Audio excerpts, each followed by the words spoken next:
Саламатсыздарбы дагы бир жолу. Биз азыр сайт түзөбүз, өзүбүздүн биринчи веб сайтыбызды, блогун жаратабыз.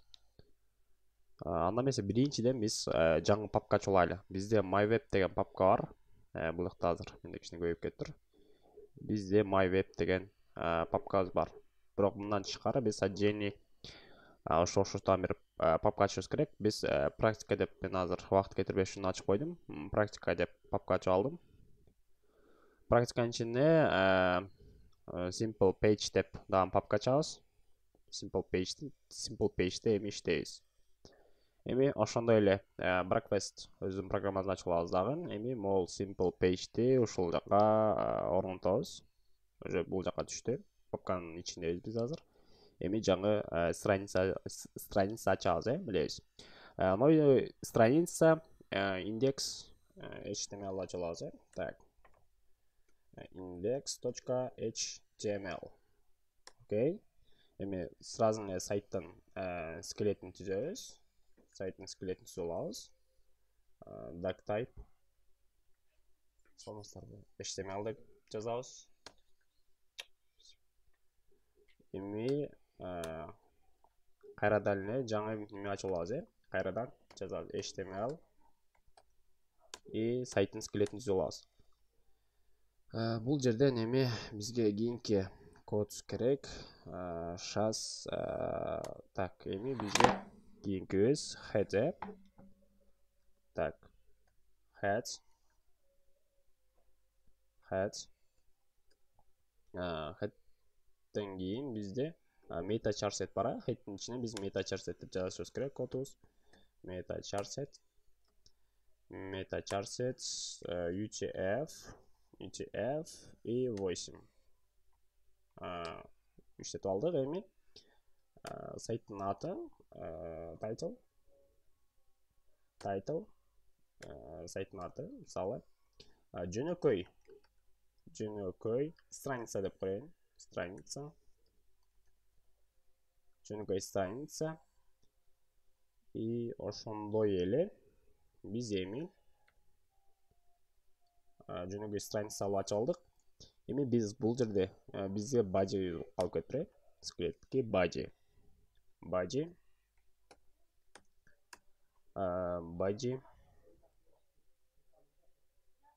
Эми биз стиль алышыбыз керек. Эми биз бул жака стилди орнотуп алышыбыз керек. Ошого новый файл иштеп туруп, style.css, окей.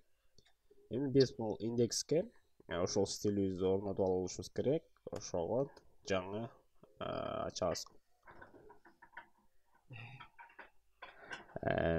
Жаңы стиль орнотобуз.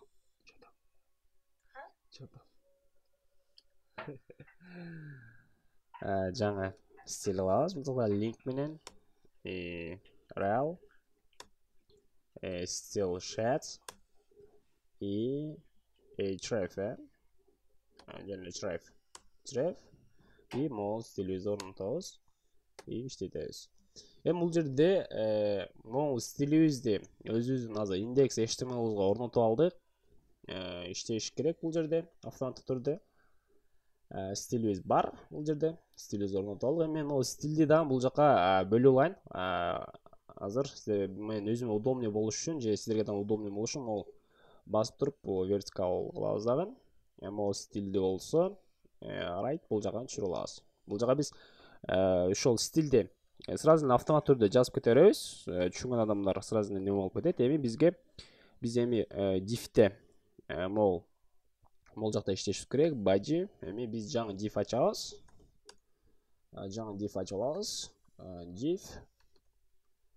Div'ке сразу эле класс менен page бере алабыз, класс и page деп бере алабыз. Берип алдык. Эми бунун ичине тагын бир div ачып алабыз. Div'тин аты div. Бул жака дагы класс менен бунун аты header. Бул башкы бөлүм башы болуп атат да сайттын ошого header деп беребиз. Header div ол жерге өчүрүп алабыз дагы. Эми ашчасын алып коеюн, мында алып түздөп. Жок, биз div менен эмес, биз дагы аша div берип алыппыз. Кечиресиздер, биз бул жерге div эмес, h1 менен иштейбиз. h1 эле берип алайлы. h1ге бул жана h1 болду. Header берип алдык. Эми дагы бир эми h2 беребиз. h2дан так, h2га жок, мен бул жерден негизи мен негизи кандай атам, бул жерде туруш керек эле. Мен адашып кеттим, по-моему, бул жерде div менен эле бул жага header туура эле бердим эле. Эмнегедир кайра адашып кеттим. Sen kalmadın çakırladın. Рахмат, Ben nasıl bakın? Şu. Эми кийинки диффиздан ылдый ачырып алабыз дагы. Мен просто кечиресиздер дагы адашып кеттим, бул жакта эмнелерим бар эле, ошолорду адаштыра бердим. Ошондуктан азыркы эле дифти бере алабыз. Header'дан кийин эми h1ге беребиз, h1 менен иштейбиз. h1ге менин биринчи сайтым дейле, мына примерно менин биринчи сайтым. Менин биринчи сайтым. Бул жерге h1ге да сразу класс берип алайлы, автомат түрдө класс. Класстын атын коддун ичинде мындай ракында түшөт. Класстын атын сразу эле header title. Себеби мындай бир эле код менен жазып неме кылсаңыздар өзүңүзгө удобный болот. Так, header title, header бар divге, андан кийин h1ге дагы header title берип алдык. Мындай кылайын, кичине удобный болуш үчүн. Так, эми h2 экинчи текстибиз жазылыш керек да бул жерде. h2дан бул жана кош келиңиздер деп жазып коеюн. Кош сайтка неме болот да, кош келиңиздер. Эми сайтка кирген адамдарды да биз азыр сайт жасап атабыз да. Ошого ушундай текст жазып коелу. Эми биз могул жака дагы класс берип алышыбыз керек. Автомат түрдө класс беребиз. Бул жака бизде header бар, башкы бөлүмүбүз бар. Header title бар. Бул тайтлды билесиздер, сайттын атын или какой-то бир мына биз могул жакта title жазганбыз, бул болсо уже сайтка сразу чыгарып бере турган title. Ошондуктан ушуна түшүнсөңүздөр болот. Эми биз header subtitle жазыш керек. Биз мына кийинки анын sub деген бул эми алдына жазыла турган нерсени биз subtitle дейбиз. Эми header subtitle класс берип алдык буга деле. Эми иштетип көрөбүз. Эми практика simple page index.html. Менин биринчи сайтым, кош келиңиздер. Эми биз ушуну ортого жылдырып, мурунку фон менен иштегендей бул жака ортого түшүрүшүбүз керек буларды. Эми биз азыр бизде стилибиз бар. Эми биз стиль менен иштешибиз керек. Бул жерде diffтер бар. Эми биз бул жерге биринчиден эле биз body'ни берип алабыз. Body барына бирде берилет, билесиздер. Body'ге сразу margin 0 пиксель болду берсин, 0%. И андан кийин font family. Font family бул шрифт Arial и кошумчасы sans serif.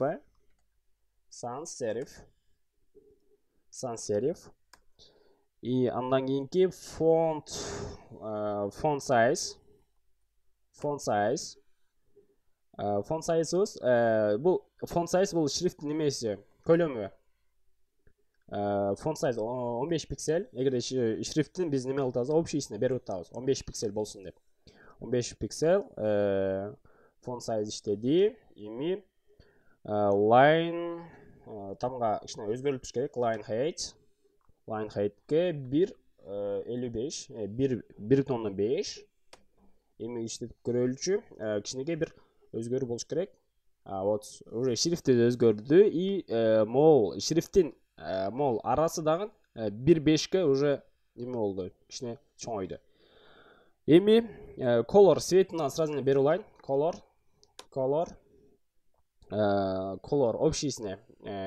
общийсине эмес, эми беркиндей бөлүмүнө да десе дагы болот. Colorго 1-2-1-2-1-2. Ну, черный цвет. Эми көрөлүчү. Color иштеппи. Так, color жана берип алдык. Негизи background color. Эми page. Эми page биздин ал өзүбүздүн, именно ушуну бул жака өзүбүз отдельно бөлүп алышыбыз керек. Ошого биз page менен иштейбиз. Билебиз. Кайра эле page мнеге мурунку немелерде дагы өткөнбүз, мына page'те эми биз жаңы код менен иштейбиз. Бул жака .page эми буга биз немеси жанагындай квадратный бөлүм кылып алышыбыз керек. Чоңдугу widgetте 800 пиксель. Андан кийинки margin color узуну 20 пиксель. Так, ширинасы 20 пиксель, ал эми высотасы жөн эле автого коебуз. Авто иштетип көрөбүз эми. Эми көрөбүз. Уже ортого жылды. 800 пиксельге айдадык. И бул жага авто margin. Эми header, эми бул өзүнө бул жагына бөлүп алалы эми. Эми headerга иштейбиз. Эми headerга беребиз. .header. Header'de pageant 20 пиксель. 20 пиксель. Эми background color. Biz кече иштегенбиз, background менен иштегенбиз вообще. Background colorга цветине, общий цветине, background colorга дагы примерно кара цветти иштейли. 1-2. Окей. Эми көрөбүз. Кандай формага келгенин background colorга. Ушундай бир форма чыгарып алдык, 20 пиксель, и бул жагы кара болгон бир фондо иштедик.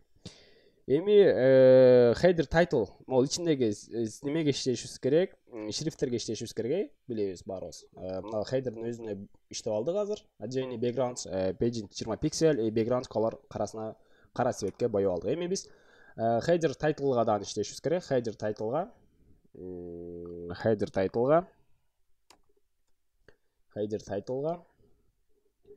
biz могул жерде точканы унутуп койдук, header title'га дагы иштейбиз дагы эми. Так, бизге margin керек. Margin 0. Font size.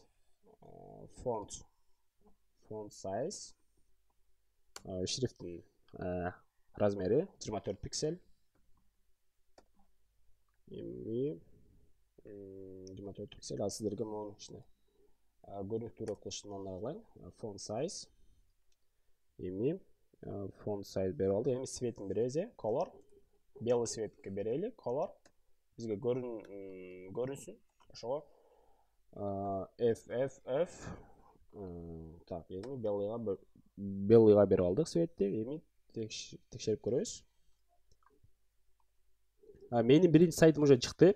Бул жерге жанагы жазганыбыз. Эми биз буну ортого жылдырыш үчүн ортого жылдырып алабыз. Ортого жылдырыш үчүн бизге text legend менен centerге жылдырып алабыз. Немебизди, текстибизди бул ортого жылды. Менин биринчи сайтым. Эми биз алдына дагы кош келиңиздер деген бөлүм бар. Ошону дагы жылдырышыбыз керек эле. Так, эми аны жылдырыш үчүн биз header subtitle менен иштейбиз, header subtitle.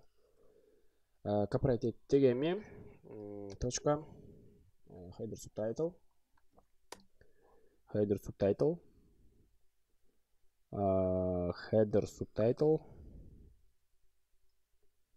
Эми биз ага свет берип алалы. Header subtitle'га биз свет беришибиз керек.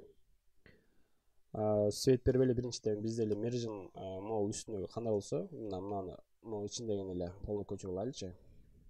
Ушуну эле кайра коюп койсок болот негизи. Эми фон сайзды биз тамганы кичинераак кылып коебуз. Экөө бирдей болсо окшошпой калат. Центрге туруш керек. Эми текшерип көрөбүз. Менин биринчи сайтым. Кош келиңиздер. Экинчи немени светти кичине өзгөртүп койсок болот, мына color, Так, светти кичине өзгөчө кылайлы. Давайте так. Эми иштетип көрөбүз. Мынакей. Менин биринчи сайтым. Кош келиңиздер. Эми биз бул жагына дагы азыр блокторду түзөбүз.